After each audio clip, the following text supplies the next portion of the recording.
Hey, it's a Scotch Test Dummies. We got Aultmore, 12-year-old, and A big tome. A tome. A tome, tome? of big box. let's test it. Test it!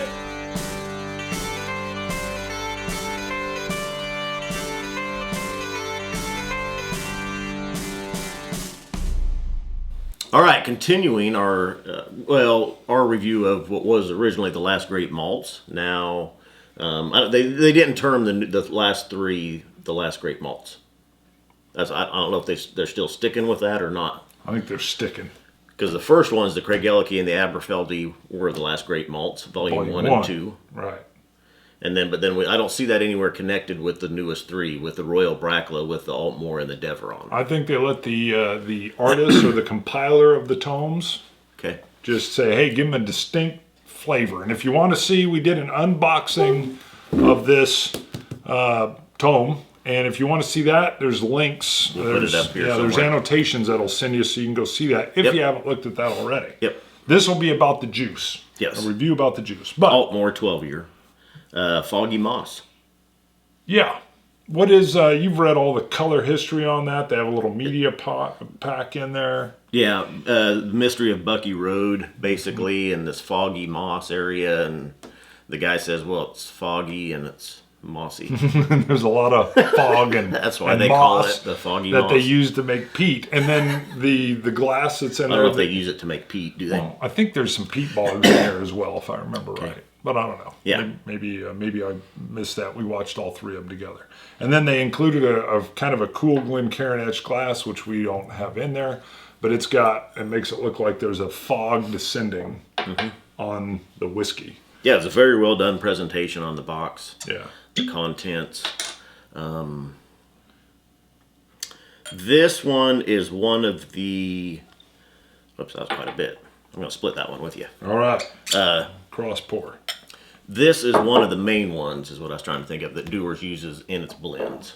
Is the Aultmore. By main ones, what do you mean? Did they give a percentage on there? Like this is the percentage? What am I doing? No. Gotcha. No. And it's probably going to depend on the blend. It's which blend you're buying, what percentage they're using. I remember seeing that this was one of the main ones that Dewar's uses in its blends. It's really light. It's really crisp. Nothing really Right. pungent or offensive or in your face with it. Yeah. 46 ABV. They kind of have the cool story right on the bottle about the Bucky Road. They have often veiled an obscuring mist from the foggy moss. The distillery has long been shrouded in mystery. Ooh. Yet its whiskey's exceptional smoothness reveals why industry insiders accorded it a rare top class, all in caps, status, and why the dram of locals and Bucky fishermen has been a secret savored for over 100 winters. I like how they say 100 winters instead of years. So great bit of writing. I was looking on here. It's non-chill filtered, so there's no coloring added and no chill filtering added in there. Sometimes I forget to say that. I know some people have been asking. We have tried this already. We've got notes off on the side. What are you getting on the nose? It's very light. Like I said, I get a lemon grass nose on it. It reminds me of a single grain, a very light single grain whiskey. And I wanted to note, there's no color additive in here, and I really like that light golden color. It's just this very light gold that's in there on the color. On the nose, I get vanilla notes and what I'm calling almost like there's a warmed fruit. I don't know if it's like a baking pie or what. But I get a little warm fruit on it. And I totally get what you're saying about the lemongrass. I also get a little bit of a salt on the nose. Little brine? Yeah. I think I can pick up a little hint in there. It's very light though. Like I say, it's not offensive. It doesn't punch you in the nose. It's very crisp. It's very fruity. The vanilla, the oak. On the taste, I had some weird notes on this, and I was curious if it was going to change up as I just took my first sip. I described the very first kind of flavor note I get, and don't laugh at me, you're going to laugh at me on this, is warm nuts. and I don't mean that. No, I don't mean that in a bad way. There used to be this like roast. Well, they roasted nuts, and I'd been in there before, and it kind of had that nutty, warm flavor.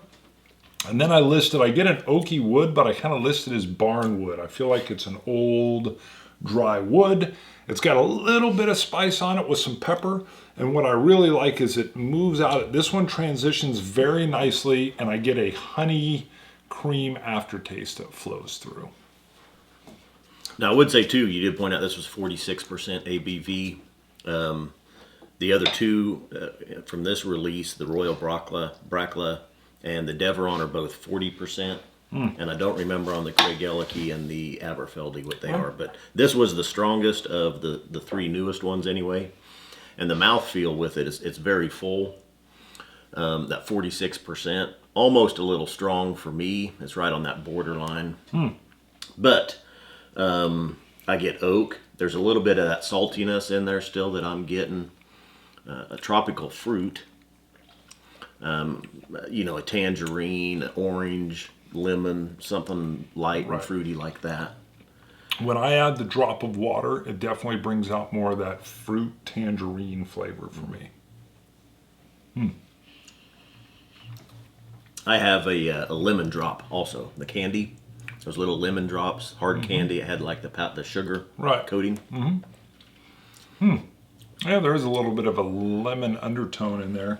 Somebody had asked when we were reviewing the Royal Brackla why the sudden splash with the tomes and everything in regards to these single malts that Dewar's uses. Have you read anything on that? Because I immediately thought, I don't know why, other than single malts are extremely popular right now. And I think the more options out there, the better. Bacardi Company actually purchased Dewar's and then all the associated distilleries in 1998. But I mean, we're talking, that's years ago, so why now? I honestly think it has to do with the single malts being extremely popular. Well, and from what I understood, though, too, a couple of these distilleries were completely shut down and were restarted back then. So they're just now that 12-year-old, that 15-year-old whiskey is just now starting to be produced. Yeah. And being able to be pushed out. Yeah. So the tomes basically is a marketing push, or basically hey, here's introducing to the U.S. market. Here's the Aultmore, here's the Deveron, here's the Royal Brackla. Right. So in this nice fancy package. The lemon and honey undertones here are what make this unique for me. And that smooth, sweet undertone that's there. I really found I like that. A little bit of maltiness. Yeah, there's that malted sweetness that comes right along with it. Wow. And just so you know, I'm not copying you. My score, also an 88. So, very cool. For a 12-year-old, very rich, very full. Again, I like the non-chill filtering, no color additive. I like that it's right there on the bottle. And it does say no color additive on there. Yep, right on the back. We've got no chill filtering, natural color is what it says. I was going to save that as a topic for one of our deals because we seem to get a lot of comments on our YouTube, on our reviews about certain scotches and whiskeys that are adding color to it. And I guess it's not that big of a deal to me. It bothers me a little bit. I don't know. I've read that there's no change in the flavor. It's just visual. But I got to admit, if it's not naturally in there, don't add it. Yeah, I mean, I don't think they need to either. I would rather have it in its natural state. Yes.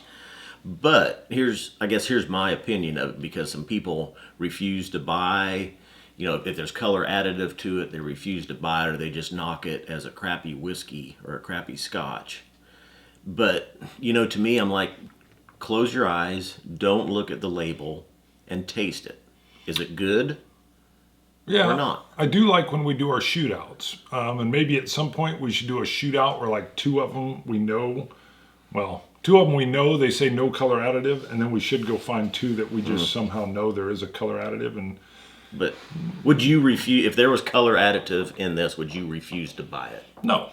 But I mean, we're also, we buy a lot. Yeah. So, I mean, I read I read a blog post. I can't remember who the reviewer was, but he says he tastes a lot of different whiskeys, and he says when he gets the additive in there, he can kind of feel it and Really? taste it. So I think some folks are more sensitive to it. I don't know. I mean, maybe, I guess, if you get more of an expert palate and get more experienced, Yeah, maybe you could this guy was distinguish it. a huge expert. Yeah, personally, I wish non-chill filtering preserve that flavor profile in there. Don't add anything to it. You know who taught me that first? It was Compass Box. I remember I go over, you're telling me about the Peat Monster. I wasn't a big smoke guy yet. And I looked at it and I prejudged. We're talking like a year and a half ago when we were kind of first getting started. I'm like, oh, it's maybe 2 years, 2.5. I was like, oh, it looks watered down. And you were like, well, they don't add any color. Yeah, it's weak. It's weak. And you're like, they don't add pale. any color. There's hardly any color to it. I prejudged. That was the noviceness in me judging it on its. And then I tried it and I was like, oh, talk about under promise, over deliver. I mean, I was like, wow. And that immediately, I did not judge by, I mean, I'll comment on the color and what it looks like, because if it's been in a sherry cask, it's going to be that darker, redder, richer. But I don't want an additive in there. I know people judge on it. Well, and sometimes we just note the color or something. We'll say it's really rich, looks rich. It's got a dark, that amber color, whatever. And then somebody comments, oh my God, there's coloring added. Okay. Yeah. Well, we're just commenting on the color. Yeah. Well, I know.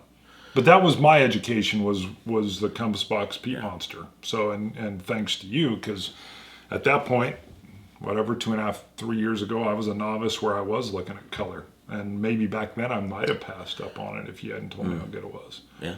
So, because I would have thought, And, but it moved beyond that. I thought that was a great topic. So anything else you want to add in on the Aultmore? Good juice. It's a good buy. Great juice. So do we know what the bottle itself goes for? I think it's the $40 to $50 range. Because I know some people, we didn't mention that with the Royal Bracla, which was going for about 60. Yeah, it's 50 to 60, a little bit higher. It was the high, looking online, it is the highest of the three.